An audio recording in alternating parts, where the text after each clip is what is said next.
Our final video of our 2007 season playoff sim. Let's look back at where we started to get to this point and all the matchups that have been played so far. Everything will be all in one on this video. We'll have our semifinal games play out as well as our national championship. Our semifinal matchups put number 14 Hawaii against number 5 Ohio State and number 2 Georgia versus number 3 USC. Coach Spice here with you again as your host, and if you're new to this series, I encourage you to check out our other 2 videos to see how everything played out. As I said on the last video, this is the first time we've ever done something like this on the channel, but will not be the last. We learned a lot. We'll implement that, some new strategies moving forward, and also might revisit this season down the road, maybe with some more teams. So stay tuned for that. But enough yapping from me. Let's dive right into it. We'll start at the top of the bracket with Ohio State squaring off against Hawaii. And this game was straight up chaos, man. Maybe the epitome of the 2007 season as a whole. Hawaii, the lowest seed team in our bracket. They defeated the top dog, LSU, who was the real-life national champion. Now the Warriors are trying to take down the runner-up in Ohio State. The Buckeyes coming off that comeback first-round dub over Oklahoma in a game against Virginia Tech where their defense dominated. The broadcast spotlighted former Ohio State running back Chris Beanie Wells in the pregame show. That turns out to be a pretty good decision because he absolutely cooked. More on that to come, but look at this. Things getting a little chippy in Miami. How about that animation? Let's go. I'm fired up. We told you about Beanie going crazy, but Hawaii has answers for him early. Second down stop makes it third down and long, and the Warriors defense comes up with a big takeaway just over 30 seconds into the ball game, intercepted by Adam Leonard. He's fired up. Hawaii's fired up. This is going to be a fun one. Love those icy white jerseys for Hawaii, by the way. Colt Brennan, the legend. He's thrown for 11 passing touchdowns in his 2 playoff games so far in this simulation. Make it 12 early on Ohio State as he's able to find his guy Devon Best to cash in on that Buckeyes turnover. 7-0 Hawaii early, and the scoring has begun. Grab a seat, everyone. Unfortunately, our special team shenanigans did not cease in the semifinals. That has been a common theme in these simulations up to this point, and it continues. Brian Hartline, current Ohio State wide receivers coach, with the kick return tutty for Ohio State. We saw 9 special teams touchdowns combined in the first 2 rounds, and we get our first one here early on in the opening quarter of this game. Colt Brennan, though, an absolute assassin in this playoff series. If you've been watching, if you've been following, you knew that. We told you about this and the numbers, and you just knew he was going to come into this one and ball out as he gets it out to Jason Rivers, who takes the short pass all the way to the house for the Warriors.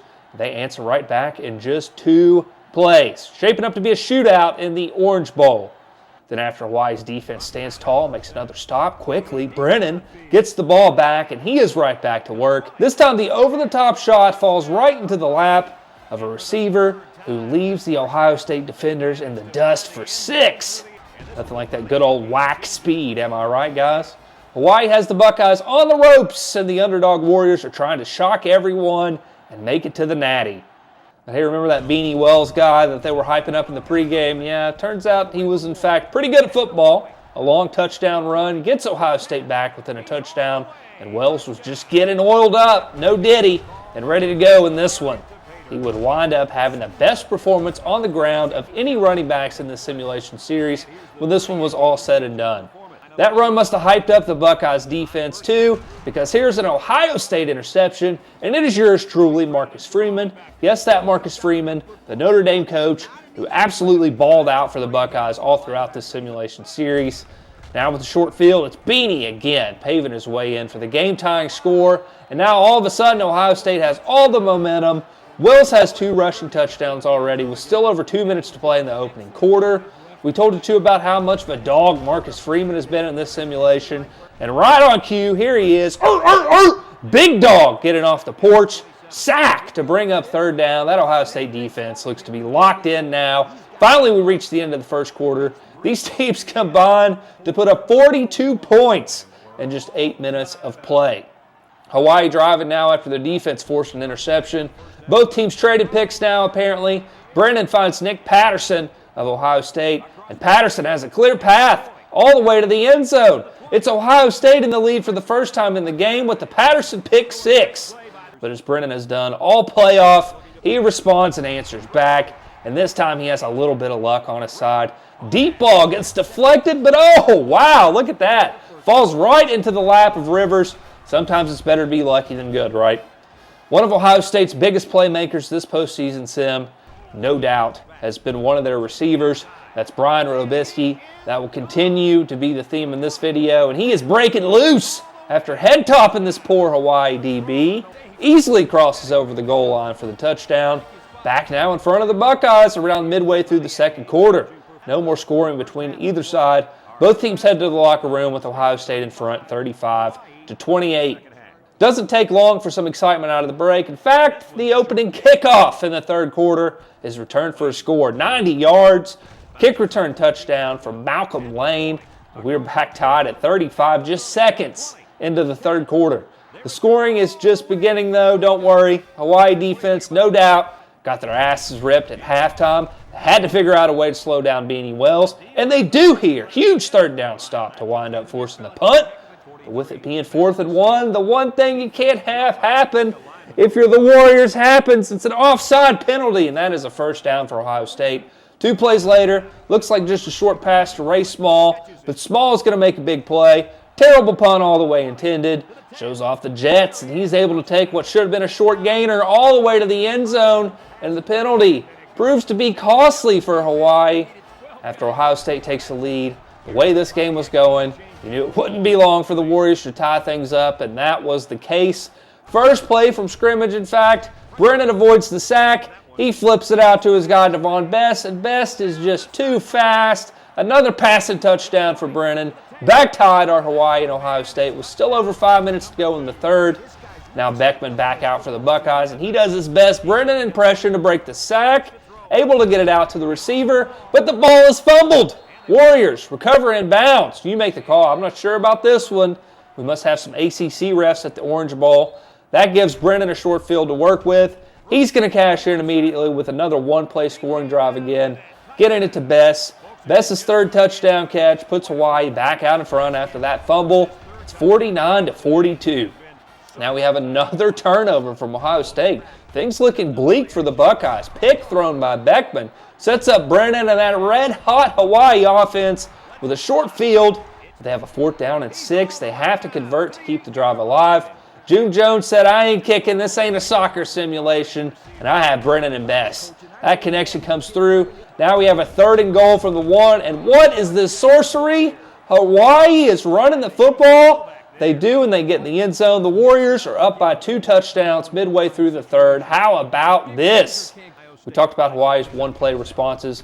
Here's the much-needed one from Ohio State. Pinned back deep at their own 13. They hand it off to Beanie.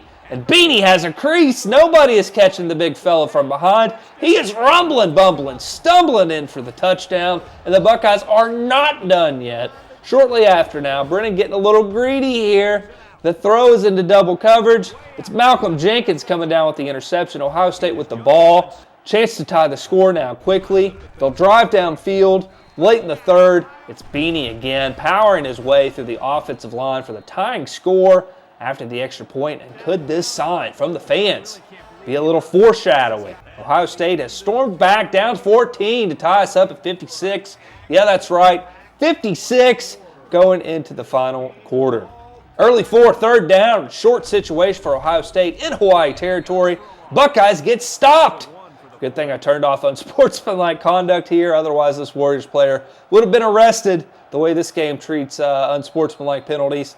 Sets up a 40-yard field goal, though, for Eric Petrie. And Petrie is getting the shout-out because he grew up in my home area in Kentucky. So shout-out to the Bluegrass kid who puts the Buckeyes out in front by 3 with 6 minutes to play. It's 59-56.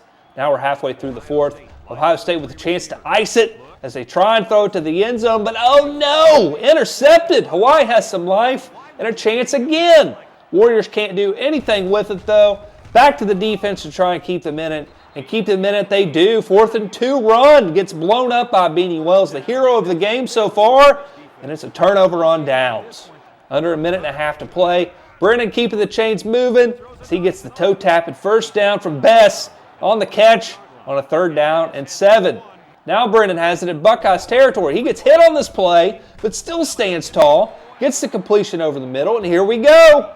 Next play, another completion for Brennan as he continues to slice and dice, but fumble! Receiver puts it on the ground. Ohio State here to take it away. Wow, that's a heartbreaker for Hawaii, who looked like they were going to at least have a chance to tie the game. Warriors defense would end up coming through again for Hawaii. They get it to 4th down, but unfortunately for the Warriors, no more timeouts left. That's going to run this clock out to 0. It's midnight for Cinderella. Hawaii had a great run, but it's Ohio State prevailing, pushing ahead to the championship game with a 59-56 win. They'll face the winner of our next game, as it is a matchup of number 2 versus number 3, with Georgia taking on USC. All right, on now to our next semifinal matchup between the Bulldogs and the Trojans. We will all remember the Alamo Dome as the site for this one, mainly because I'm broke and didn't have enough pennant points to unlock any of the other BCS stadiums. So to San Antonio we go. How about this from USC? Second play of the game. Little eye candy, little trickery, and a little 75-yard touchdown run from the receiver, David Ausberry, getting loose with the quick cut. He mashes that turbo button. Trojans offense getting going early on in the 2-10. Georgia's offense struggled mightily in their win over Texas. That trend would continue here. Big tackle for loss puts the dog behind the sticks, and that forces Matt Stafford to send up a prayer on 3rd down, and it's unanswered. It's broken up. USC defense making plays to set the tone on the opening series. Not even 2 minutes in, just over a minute in, actually, and after the Trojans stop, they're going to double their lead as here's Kerry Harris fielding the punt, taking it back 53 yards for the score. More special teams scores, guys. Got to love it, right? 14-0 USC leading. Harris wouldn't be finished there, though. In typical EA simulation fashion, we have more special teams ridiculousness, as here is Harris again in the first quarter, returning another punt for a touchdown. All sorts of special teams and defensive touchdowns to come in this one. Not sure why the simulation loves them so much, but hey, what can you do? 21-0 USC lead. It's an early mercy roll win for the Trojans if you're playing at my house. John David Booty and USC in the driver's seat now. They're cruising. They're up 21-0 with it in Georgia territory, but Booty throws it to the wrong team. Brian Evans, who's just been an absolute machine in this simulation, continues to impress as he not only gets the takeaway, but he's taking it all the way back. Bulldogs get a much-needed touchdown to pull within 14. Georgia then gets another break on the ensuing kickoff. You probably thought USC was going to return this for a touchdown, but no, they fumble the ball, and now Georgia has possession deep in Trojans territory to start off the second quarter. Can the Bulldogs mount a comeback? Georgia ends up losing yards on the series. They're forced to kick a field goal. That kick's good. Does pull the Bulldogs closer, but a touchdown would have been better. Well, Harris was single-handedly taken over on the USC side of things. Evans was doing the same thing for Georgia, and he's doing all he can to bring the Bulldogs back. Another pick six as the Trojans were driving. Nobody's going to catch Evans here. By the way, Evans only had one interception in his entire Georgia career, so he's exceeded that in one half of this 2007 CFP simulation semifinal game. Both went back for touchdowns, too. Late first half, Georgia defense is able to force a USC kick, and that keeps it at a 7-point game. So the Bulldogs in a good spot here, it would seem, until they fumble the ball away. That's going to give USC a whole lot of options to play with here. And, of course, Booty plays with it well, and to his advantage, 3rd down, but it doesn't matter. You can't contain Big Booty. He gets it out to Ausberry, and the receiver now has a touchdown on the ground and through the air. And just like that, the Trojans are in front 31-17 at halftime. Stafford's just a pup here, but he would end up making plenty of comebacks over the course of his career, trying to lead Georgia back, and he gets a slick completion here to get deep into the red zone. Brings us to 3rd and goal from the 3. The Bulldogs opt to keep it on the ground here, and it gets swallowed up for a loss, forcing Georgia to have to kick a field goal. The made kick makes it 31-20 in favor of USC, as the Trojans again are able to lock up with their backs against the wall. USC defense continuing to dominate here. They wound up holding Georgia to under 200 yards of total offense. And you can see on these clips that the Trojans were just taking no prisoners here in the Alamo Dome. Georgia will never forget. 31-20 USC after 3. Trojans kind of let the Bulldogs hang around for a while. They're trying to pull away in the 4th.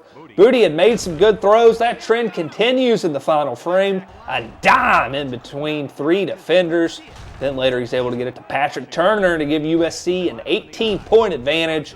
With the struggles of the Georgia offense, would this be enough to be able to stamp this one. Spoiler alert, yeah, it would be. Georgia fumbles the ball in the first play from scrimmage following the USC touchdown, and that's going to again give the Trojans great field position to work with. Booty was popping, and on a 3rd and 16, he's taking care of the football. Just a little short throw out to Hazleton, right? And instead of playing for 3, he's going for 6. Booty really taking over here in the 4th. Pete Carroll's a big booty guy, and USC is up 45-20 with just under 5.5 left. USC now getting the ball back again quickly. Trojans going to add another as Booty has another passing touchdown to the stat sheet. Getting it to Michael Coleman, who I actually got his name correct in this video. Can confirm that he does exist. Not sure what I was thinking on that last video, so sorry, Michael, if you're watching. But yeah, this MFer is real, and he makes it 52-20. Georgia does get a late touchdown to make the stats look a little bit better, but it's too little too late. Don't tell these fans that they're still going nuts. They must be hammered when the final whistle blows. All Trojans in this one, 52-27 in a convincing win in which they held the Bulldogs to -4 rushing yards on 29 carries. Georgia did not score an offensive touchdown in the game either until garbage time, with both of their previous touchdowns coming from interception returns. So that set up our national championship. It's Ohio State versus USC. The Buckeyes made the national championship in real life this year, falling to LSU 38-24. Of course, the Tigers were taken down by Hawaii in the previous round, who Ohio State had to come back to beat themselves. USC was the victim to one of the craziest upsets in college football history, odds-wise, IRL, where they lost to Stanford as 41-point favorites. The Cardinals were, of course, led by one Jim Harbaugh. The Trojans then lost 3 weeks later to Oregon, who was ranked 5th at the time, but USC would finish their season with wins over number 24 Cal, number 7 Arizona State, and number 13 Illinois in the Rose Bowl. The Trojans beat the Sun Devils by 20 and the Illini by 32. So this was a fun one. It was shaping up to be good. That Illinois team, of course, beat Ohio State in real life. 2007 season was crazy, man. So here we go now to the Natty. Had to look up some stats, of course, before this one gets going to put things into So here we go now to the Natty. Had to look up some stats, of course, before this one gets going to put things into perspective for you here. This was our lowest scoring game by far of the simulation. We had seen shootouts up to this point, with all of our playoff games averaging a combined 76 points. That Ohio State-Hawaii game, one of our highest scoring games with 115 combined points in that 59-56 thriller. And then the West Virginia-Kansas game was our lowest scoring game up to this point with 47 points combined. And this game would fall 10 points short of that total, actually. So, yeah, sorry to spoil the ending, but this one was definitely a defensive grind compared to all of our other games. Both defenses flying around, hitting hard in the opening quarter, making a statement out of the gates. USC had averaged 47.6 points in their 3 games played, including posting 52 in wins against Boston College and Georgia. Meanwhile, Ohio State averaged the same amount of points, as both teams put up a total of 143 points in their 3 playoff games. Okay, enough numbers, enough stats, enough nerd talk. Both teams trade turnovers on interceptions. USC manages to piece together a solid drive thanks to several nice throws from Booty. That gets the Trojans in close to the red zone. However, the Buckeyes defense is the one that pulls through. First, it's James Laurinaitis that is able to get the sack and put some pressure on USC. And then closing out the series, the man himself, the man of the hour, Marcus Freeman, coming away with the interception to keep the Trojans off of the scoreboard. The score would actually be tied at 0, a big goose egg in the opening frame. How about that? Still scoreless late in the first half now. USC able to pick up a first down on a nice run. The Trojans putting together a promising drive, it seems here. But Laurinaitis again has other ideas. He records another sack, puts USC in a tough spot. Trojans will be forced to kick a field goal here. But Bueller's been a lead all postseason, no missed field goals. That continues in the championship, and it's 3-0. USC leading at halftime. Offensive eruption here in this one. Wow. Second play from scrimmage in the second half. Ohio State with the ball.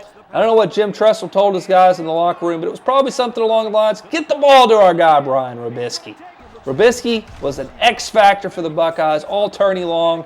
He comes through finally for Ohio State as they get the first touchdown of the game on a deep ball touchdown of 73 yards. In that same minute of the third, it's USC figuring out their passing game now. Offense is starting to wake up, maybe. Booty drops an absolute dot to move the chains and get into Ohio State territory. Good catch as well. And the Trojans trying to get back in front.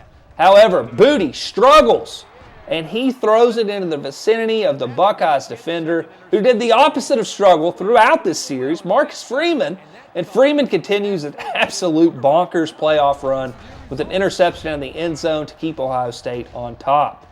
Ensuing drive for the Buckeyes. After that takeaway, it's the big fella, the freight train, the 18-wheeler, the tank. Chris Beanie Wells parts the Red Sea, takes it all the way, giving Ohio State a double-digit lead in the third quarter. Wells coming off that huge performance against Hawaii, gets a game-breaking play in the national championship. The Buckeyes rushed for 150 yards in this game as a team. There's one thing that did not change in this sim, go figure. That's more special teams touchdowns for you. USC's offense couldn't get going for much of this game, so Thomas puts matters into his own hands and returns the kick for the first Trojans touchdown of the night. 14-10, OSU leads at this point. USC would wind up figuring out the defense a bit, making some stops, but the Trojans, just wasn't able to crack the Buckeye. Booty throws another interception. USC at that point had turned the ball over 5 times compared to just once for Ohio State. It was 14-10 Buckeyes out in front headed into the final quarter of play. 3rd and 11 now in the fourth for Ohio State. They go to their main man, Mr. Robisky himself. Beautiful ball in the double coverage from Beckman. And Robisky is able to pull off the head-top tutty to give themselves some cushion. This was a big year for him in real life where he finished with 11 touchdowns. Future Cleveland Brown, and he was virtually unstoppable throughout this simulation. Late in the game now, under 2.5 minutes to go. The Buckeyes are up 21-10. 4th down, gotta have it. Booty plows through. He's able to push ahead to get enough yardage for the first. 2 plays later, Booty navigating the pocket, dodging Ghost. He's able to flick it out to Davis, and Davis is gonna score. Trojans, Pete Carroll, try and go for 2 to make it a field goal game, but their 2-point attempt fails. USC defense has to stand up, and they will. 3rd down, Ohio State could pretty much end it with the first, but they're doing a little too much here. Not sure if it was supposed to be a play action or what, but Beckman gets stopped before he can even get started, and USC is going to give themselves a chance. Trojans in need of a touchdown, but first trying to get a first down to keep their hopes alive. Not sure what this is here from Booty, but the pass is incomplete. Likely would have been short of the sticks anyways. USC had a shot, but it's the Ohio State defense making the national championship winning stop. That does it. The Ohio State Buckeyes, your national champs in our simulation with the 21-16 victory over USC. They take home our national championship after wins over Oklahoma, Virginia Tech, Hawaii, and USC. The Buckeyes offense was potent, and their defense forced a ton of turnovers, made some key stops to get it done when it was all said and done. That wraps up our first ever playoff simulator video. Again, we will be doing more of these. Next up, I think we're going to go with the 2004 season where Auburn was snubbed. USC ended up destroying Oklahoma in the title game. In the meantime, help us grow the channel. Like this video. If you're really feeling generous, hit that subscribe button. We have live streams of NCAA football, a bunch of fun content coming to Spiced Up Gaming later this year. I hope you're looking forward to it as much as I am. But until then, we'll see you next time.